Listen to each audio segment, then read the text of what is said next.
Welcome everybody to live show number 7. And before I forget, I'd like to thank the moderators for keeping the live chat civil, the sponsors for sending interesting products, and you for showing up. Now as well, don't forget to check out the current giveaway on 3dgameman.com. If you go to 3dgameman.com, click on the giveaway link at the top right hand corner of the site, you can check out the latest giveaway, which is a case and a very cool fan controller from NZXT. And I don't know if one of the mods can actually put a link to that up there. That would be great if they could do that to that particular giveaway. If you could just pop it in chat, that would be great. I believe we have... Yeah. Okay, just checking here about the chat. Also, I'm recording this live show with 2 cameras. One I'm using for the live broadcast, and I'm looking into that one right now. That's a webcam, which I'm using for the Ustream live broadcast. And the other is an HD camcorder, which I'm looking into now. So if you're looking at this on YouTube later on, and you're wondering why I'm looking into this particular webcam and not that one, well, that's what's going on here. I have 2 cameras going. One is for the live web camera, for the live shoot, and the other one's for the HD, kind of like a better quality than the Ustream feed. So that's why I'm doing that.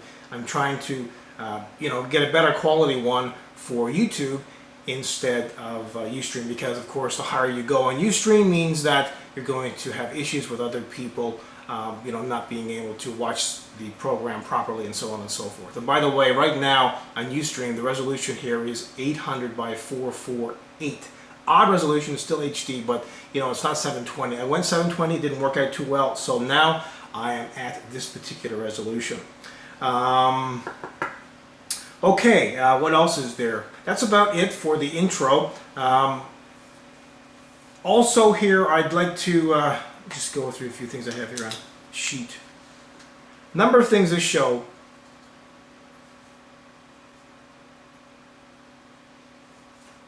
And by the way, if you're just tuning in, if you've never watched this live broadcast before, I normally do it in 3 segments, and I think that's what we're doing tonight as well. The first segment's me answering questions that I've selected from my RodneyReynolds.com site. The other part of the show is me taking questions from you in live chat about this week's videos, generally video reviews, and a mystery product at the end of the show. Now, before I begin all this, I would like to ask everyone where they are from, and I will start the poll right now. Where are you from? North America or overseas? So everybody introduce everybody else. That way we all get to know each other, right?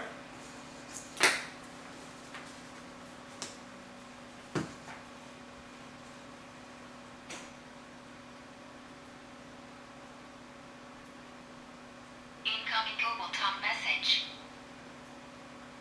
That was my phone, by the way. Okay, get my timer ready here. I'll do 3 segments. They will be approximately 10 minutes each. So this is a pretty fast show. 30 minutes approximately. I'll be doing some stuff in the post show too, maybe just answering a few questions from you.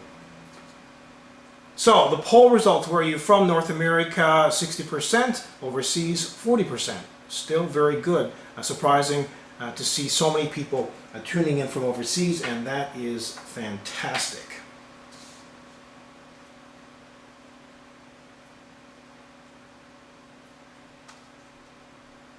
Okay, let's begin, and let me now start and answer some of the questions that I've selected from the Rodney Reynolds site. I have a few of these, so I'm going to try and get these done in 10 minutes, but bear with me here. This person's asking about PCI wireless versus USB wireless. Which one's faster? Well, PCI would be faster. And what he means by PCI is, a card that you get to put in the PCI slot, and the antenna hangs out of the back of the case in the expansion slot typically. That would be the fastest way to go instead of going a USB, similar to a thumb drive, but it's not. It's a USB wireless adapter that would go into your USB port. PCI would be faster in this particular case, obviously. And I believe he was asking something else here as well. There's, yeah, some other people mentioned, I know sometimes when you have a router somewhere else in the house, like for example, if you have one in the basement like I do in the office, sometimes, you know, if you're in the garage or if you're upstairs, you know, you're just out of range, and, you know, what can you do about that? Well, you can get extenders, of course, and there are other things like power line products that you can do, which you can tap into your AC outlet of your house. Now, they are not as fast, but they will at least you know, keep you connected. So that's another option as well. But the question was, which is faster, PCI wireless or USB wireless? PCI wireless would be the fastest, but of course, if you're using a laptop, that's not going to be an option as well. You're just going to have to go with the USB wireless, which is fine for the most part. The next question is about active and passive adapters. What's the difference between them? Well, active means that they are powered, and passive means that they are not powered. So, you know, if you have an adapter for a monitor, let's say, for example, in some cases you will need to have an active adapter, especially in an ATI Infinity setup.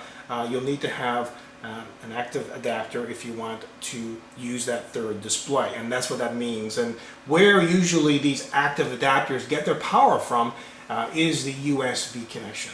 And that's a difference, main difference between active and passive adapters. The active ones are powered, and the passive ones are not powered.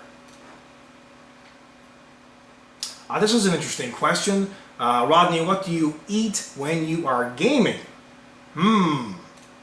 Tasty subject. You know, I love to eat, especially when I'm watching movies and TV and that type of thing. But when I'm gaming, I have to say that I don't eat a lot of stuff when I'm gaming because it's just too engrossing. If I'm going to sit down and play a game, I mean, that's what I'm going to do. I'm not going to do anything else. You know, both my hands are pretty much tied up when I'm playing a game. So, no, I don't. I don't usually eat when I am gaming.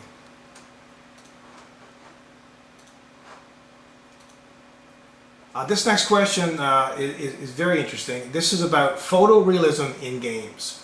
Do you think that there will be a time when games will become photorealistic? I think, well, there will be a time. They're close to it now.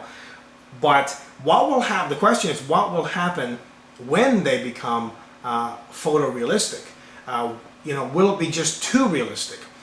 Maybe governments will get involved at that point and, you know, really kick it up a notch and limit what you can and cannot play.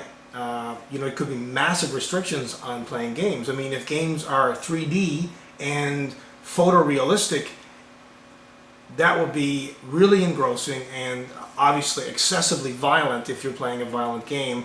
So I can just imagine the protests involved with these future games, and it will be. I no doubt about it, because I mean, once you get into photorealism and 3D, you know, you're engrossed in the game completely. So I think that will become a problem. I don't know when that's going to happen, probably 5 to 10 years from now, maybe more, but who knows. But if it ever does, I can just see it now. There'll be all kinds of groups and possibly governments getting involved, and you know, I don't know how far it will go beyond that, because right now, I mean, well, the new 3D games and so on and so forth, they're really engrossing. If you've ever tried them, they just are simply amazing. A bit of eye strain, I find myself using those 3D games and stuff.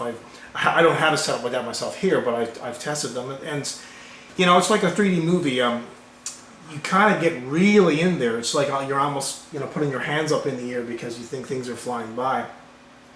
So yeah, I think games will get photorealistic, but when it happens, who knows? There could be all kinds of other issues related to it.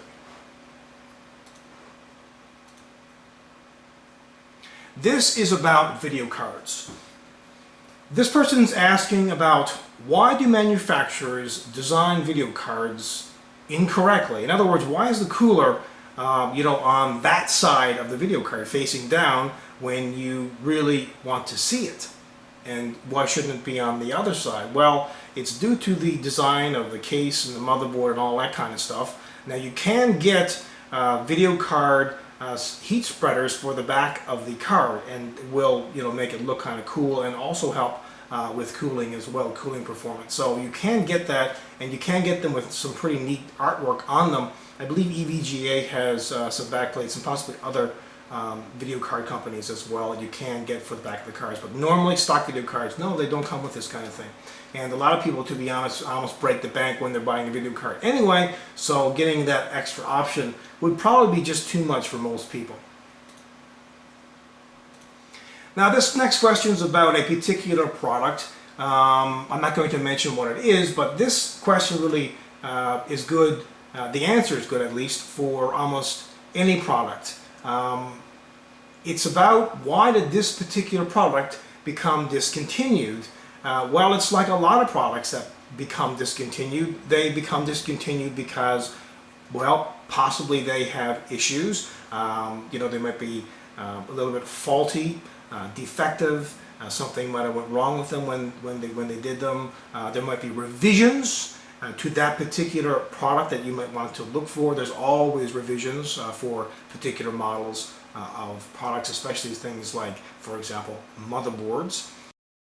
And the other thing is, it could just be replaced by a newer, overall revised product that has a lot more features, and a lot of the issues that the other product had are now resolved. So that's why a lot of products become discontinued. Not necessarily something wrong with them, but possibly they have been revised. It's kind of like going into a store and buying a product that was or is about to become discontinued, and you think you get a great deal on it, and of course you buy it, and then you find out, oh my gosh, there's all kinds of issues with this particular product. But in a lot of cases there isn't. They just discontinue the product and revise it. Okay, a few more minutes here. Next question, just reading it here quickly.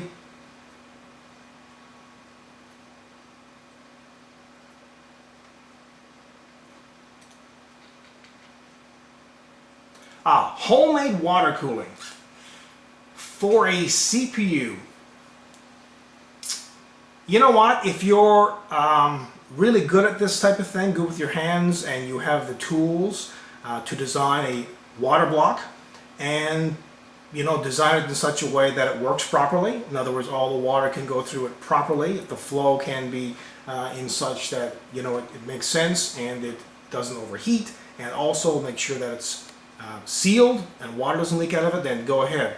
But it's a lot of work, a lot of work. Probably will be better off going and spending the time and the money on getting possibly a faster CPU, so you wouldn't have to overclock it as much, and possibly going ahead and buying a pre-made water block and a water cooling kit instead of making your own. You can do it. I mean, I've seen people who do it, but you need to really truly know what you're doing, because you're dealing with water inside of the system, and if it does go on the components, well, you know what happens there.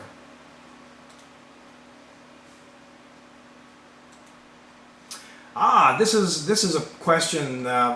Somebody is actually interested in removable motherboard trays besides myself. It seems like motherboard trays in cases, well, they're kind of a thing of the past.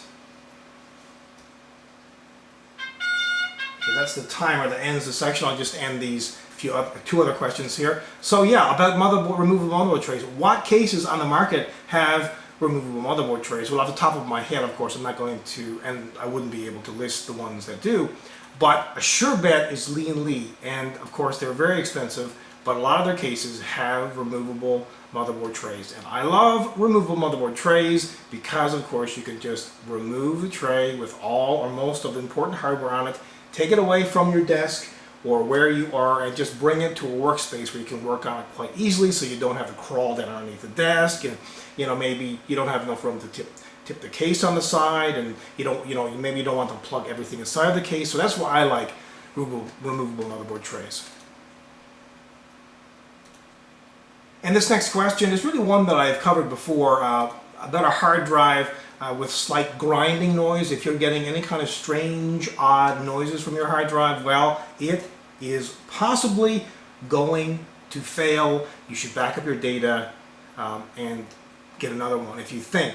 You can normally tell when a hard drive is making strange grinding noises, and like I said, at that point you really want to consider backing up your data and getting another one. If it's still under warranty, of course, you can RMA it and then replace it, but back it up first before you lose all of the information. Okay, let's start the second part of this show, and this part is about where I take your questions in chat about this week's video reviews. Now let me just go to chat here and see if everything's okay. Everything okay? Everyone's seeing me? Audio, video in sync?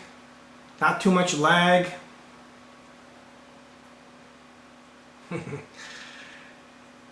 Somebody is... Green fire! Green fire! Who has seen the green fire video? You know what? I should do a poll on that right now. Let me stop this here. Pause. Cancel. Do that again. Let me do a poll here on the green fire. Stop the current poll. Start a new one. Have you seen the green fire video? Yes. Somebody link to it. Tivin, can you link to the video? Yes. No. Have you seen the green fire video?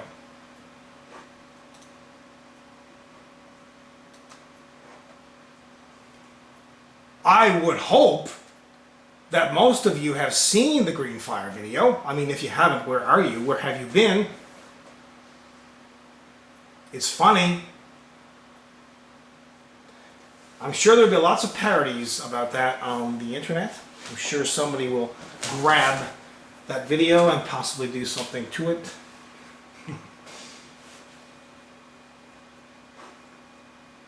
There you go. Haha. Tivin, you just missed it. Oh. So it looks like around 74% have seen the video, and sadly 25% have not. So I guess you can click on the link that was just posted and go and see that video. Believe me, it's funny. Or at least we think it's funny, and yes, I've seen some of the parodies of myself, but again, as I mentioned previously in my other shows, I don't watch a lot of other people's stuff, and I don't watch a lot of things like parodies of me. But every now and then, if somebody sends me a link, I'll watch it, and hey, you know what, now I don't care anymore. Make parodies of me, it's no big deal. It's all publicity. It's all. Go right ahead, go right ahead. Okay, let's start the second part of the show. I digress. Okay, so these are questions from you on the current video reviews of the week, and let me post the link here in chat so you can go to them and look at, if you missed them, you can go to them and have a peep at them and probably watch them while you're watching me here live. And if you have any questions about them, please let me know. I'll first grab the Cooler Master Half 912 case. You know, when I was doing the video review on this and also the unboxing video, I said a number of times, I never did this on camera, but and on the internet when I posted the video review, but I kept saying Cooler Master a half 932, Cooler Master a half. I had to do a retake on that because I said Cooler Master half 932. I don't know why I did that, but anyway, the 912 just doesn't. I don't know. Maybe it just doesn't do it for me. But it's a fantastic case. This is a budget case. Let me try to get this over here without smashing anything up.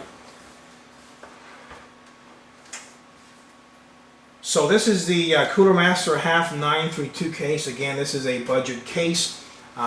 Quite an incredible case that is got lots of drive bays, lots of internal bays, has a hole in the motherboard tray for the cooler retention plate, lots of cable management holes. It comes with one 120 millimeter fan at the back of the case and also another 120 millimeter fan at the front of the case. It doesn't include a lot of fans, but remember that this is a very cheap case. This is like 59 bucks or so, like $60 US, which is just incredible. Somebody mentioned the half X. Yes, absolutely. That would be the case to go for the win, but still, if you want to go the case for the money, this would definitely be major bang for the buck. And again, the styling on this is simply outstanding. Look at this. For 60 bucks, filters in the front, all the drive bays, double as filters, just pop them out. Big filter here in the front as well.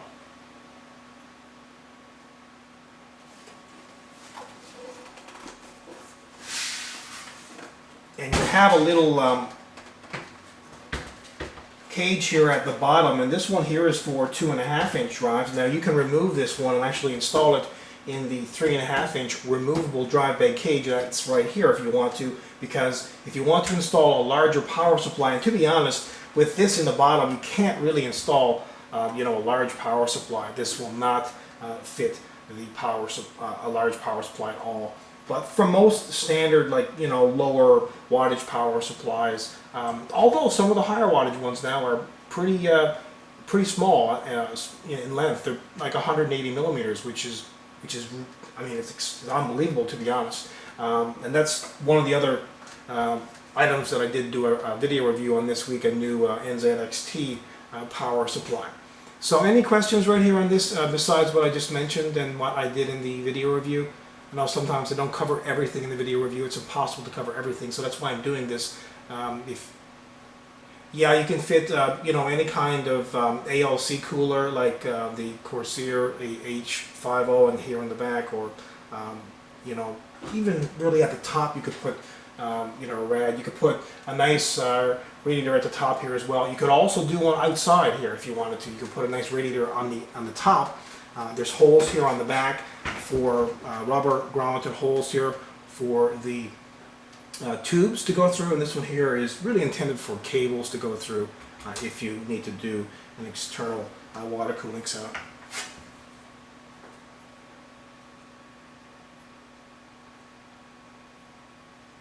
Oh yes, video cards.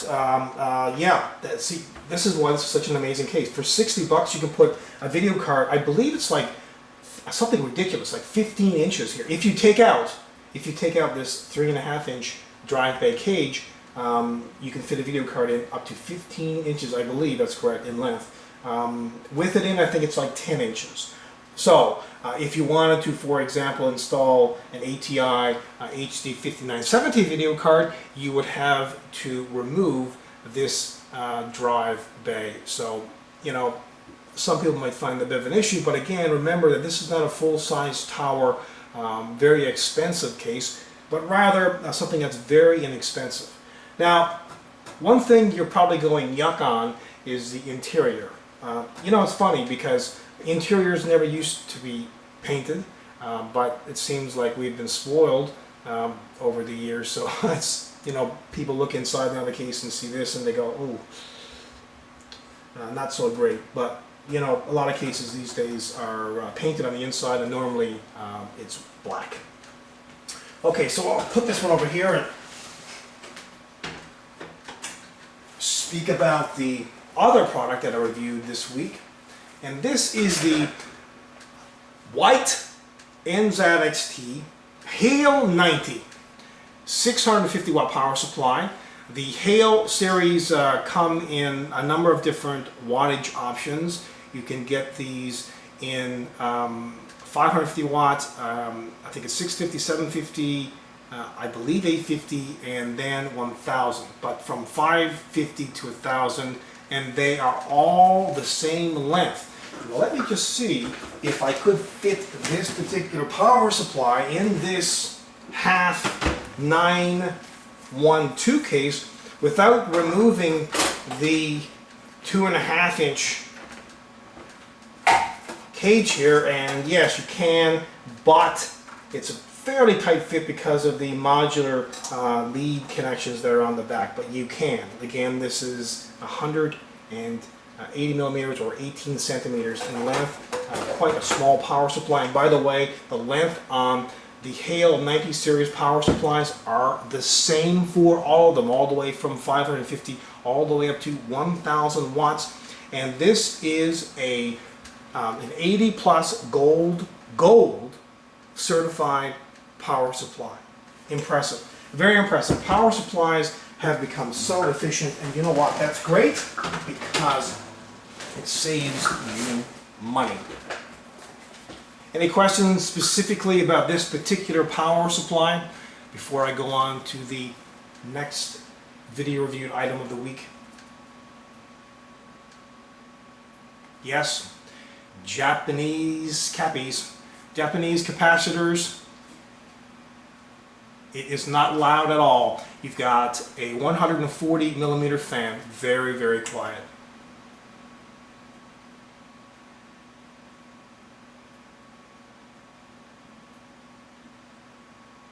Yes, I did the video review on this one. You can check that out. I'm going to post that link again to all the reviews.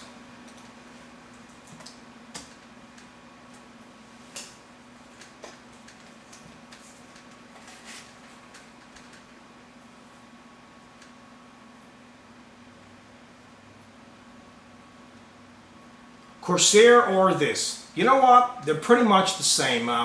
I'm not quite sure, and I didn't check to see who actually makes this one, but sometimes, you know, there are other companies besides, obviously, Corsair and NZXT. They're not making these. They're requesting them from other companies that make them, you know, produce them. But fantastic, you know, when you see a power supply that is 80 plus gold certified and has other certifications, you know it's a quality name. And NZXT, we all know NZXT. They have some amazing products, and they really stand behind them. So that's, you know, that's good. It's okay. The next product, I'm going to run out of time here, but this one, the next product that I reviewed this week, is quite exceptional. It's almost revolutionary in a way. It's the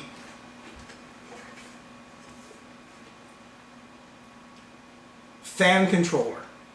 Now, this is not any fan controller. This is an external display that you see here. And if you watch the video review on this particular external display, and by the way, this is 5.27 inch, it's touchscreen as well. You could just touch the screen, adjust the temperature, the speed of the fans, adjust the time, the date, and you can do all kinds of other things. Like, for example, this is pretty cool. You can actually turn the screen on it completely off if you want to, which is good, because if you want complete darkness, you can just turn it completely off. Very, very neat. Anyone have any questions on this? And by the way, you can have a maximum of 10 watts per channel. You can put up to 5 fans on this, and you can connect up to 5 hardware components, monitor the temperature on 5 hardware components. This is the Century LXE. The NZXT Century LXE fan controller. Again, I'll post a link here to the reviews. You can go over there to 3dgameman.com. This is not expensive. I gave this a 100% kick-ass. This is simply an outstanding fan controller. If you're looking for a fan controller, and this is an external display. There's nothing internal except for the controller card, which is in the expansion slot at the back of the case. But this is external. You can't put this in the case unless you do some mods to it or something. But this is an external display that sits on top of your desk or on your case or really anywhere that you want it to. And you just view it, change the settings, and so on and so forth. It's quite nice. And I mentioned in the video reviews that you see the cable here. I think the cable's like 6 or 7 feet long, so it's quite a long cable. It'll give you lots of freedom. But it would have been nice to see this wireless. Also, it would have been nice to see this like really thin. That would have been really cool. And possibly some other color options as well, like white. And it's brushed aluminum. Yeah, it's like $60. It's like $60 for this. I mean, any decent fan controller or rheostat is going to cost you 30, 40 bucks. Look at this, brushed aluminum, a 5.27 inch touchscreen display. You can see all of the things that it shows you here. I know it might be hard here in the video, but it shows you lots of information. And go to the video review on this because I did detail this and show you pretty much everything that it can do. Quite an interesting product, I must say.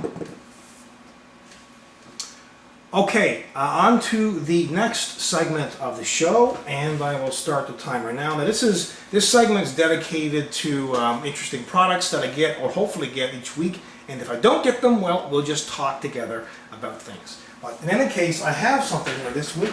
I didn't get what I wanted to get, but maybe next week I'll get that particular product, and I'll try to get these every single week just to mix things up. Now, this is a product from Icy Dock.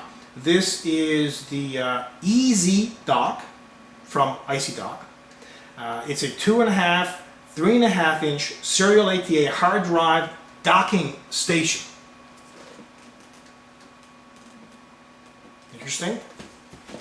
Let me open it up here. I can see that they have this stapled together, so I could get blinded here.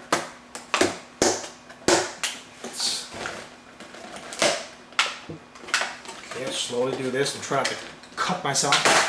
Okay, there we go. Top part, look at that.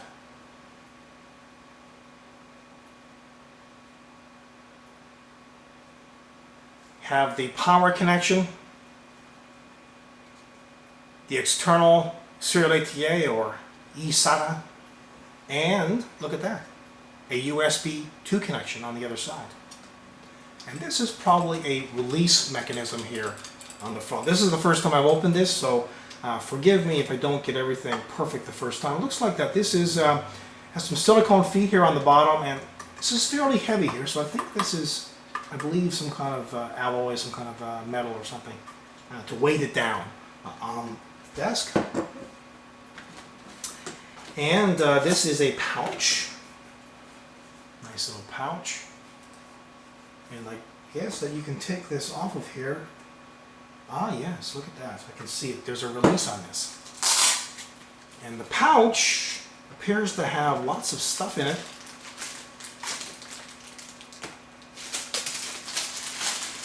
This is the, I think the eSATA, yes, and this is the USB cables. This is just a liner. And also in here, let's see, holy cow, lots of stuff. A manual, user's manual.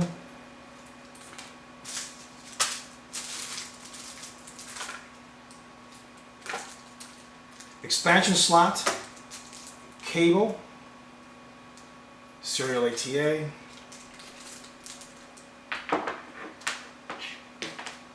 So what this will do is give you the external eSATA or external serial ATA connection. If you don't already have one, you just connect this into your serial ATA connection on your motherboard, and then this gets installed the expansion slot at the back of the case.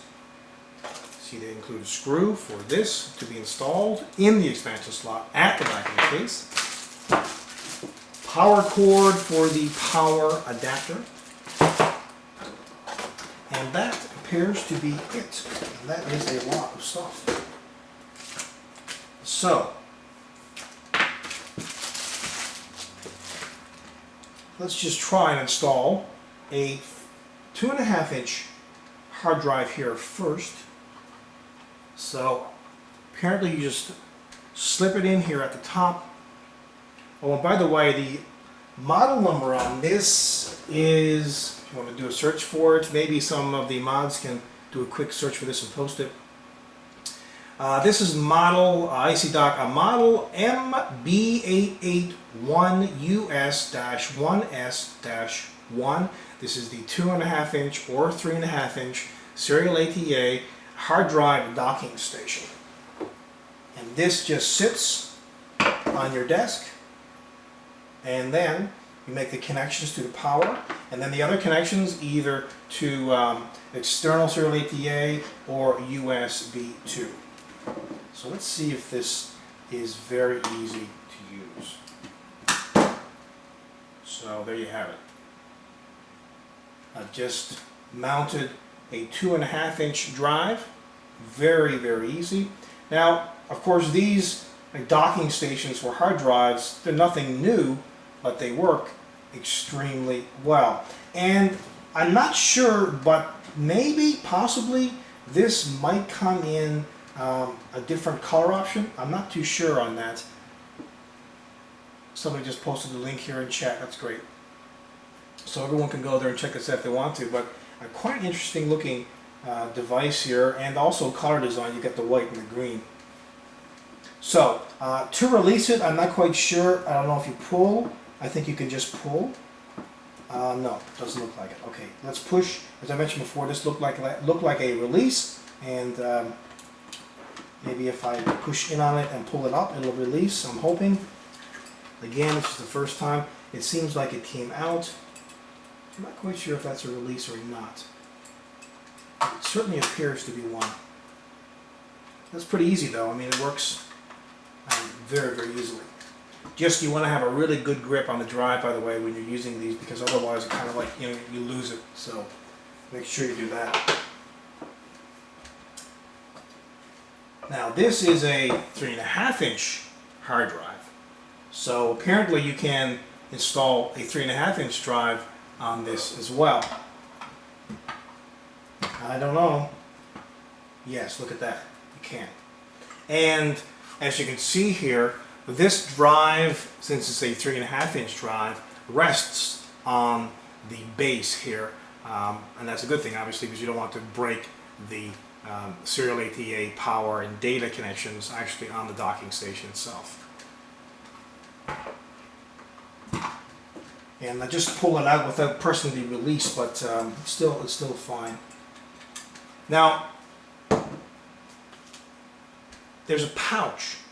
And why would you want a pouch with an external docking station? Well, it looks like you can release this. So that's the main base. And let me just, for the heck of it, install a drive in this. And now you can yank it out of your docking station and pop it into your pouch. It's quite neat. And as a matter of fact, it looks like you can leave this in the pouch if you want to. You see this? They've got space on this side for the eSATA connection, power connection, and also space on this side for the USB 2 connection. So pretty neat. Not only is this a docking station, you can just take it out of the dock and then, take it with you. I think that's pretty unique, to be honest, because while there are some products on the market that are external drives, because this is what this is, it's just that this is a docking station plus an external drive all in one. Now, does anyone else have any questions about this product?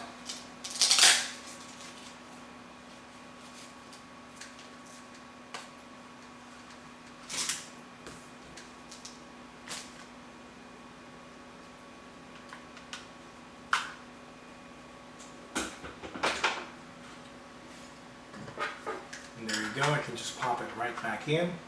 Oh, look at that. You don't have to use this if you don't want to. They have feet on the bottom of this as well. So you just slip in your drive. And I guess if you don't want to use this, you don't have to, which is good. You can just place it on the desk or on top of your computer case, and away you go.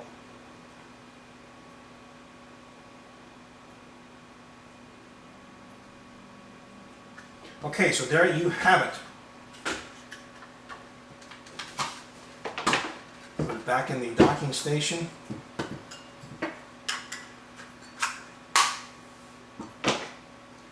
Drive back in. Quite neat.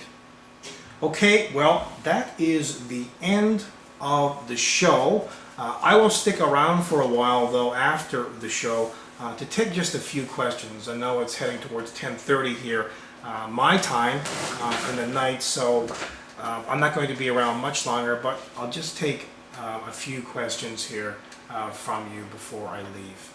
But again, thank you for showing up. Again, thanks for the moderators for keeping the chat civil, the sponsors for sending all these interesting items for every single show, and you for coming by. Thank you. Until next time, take care.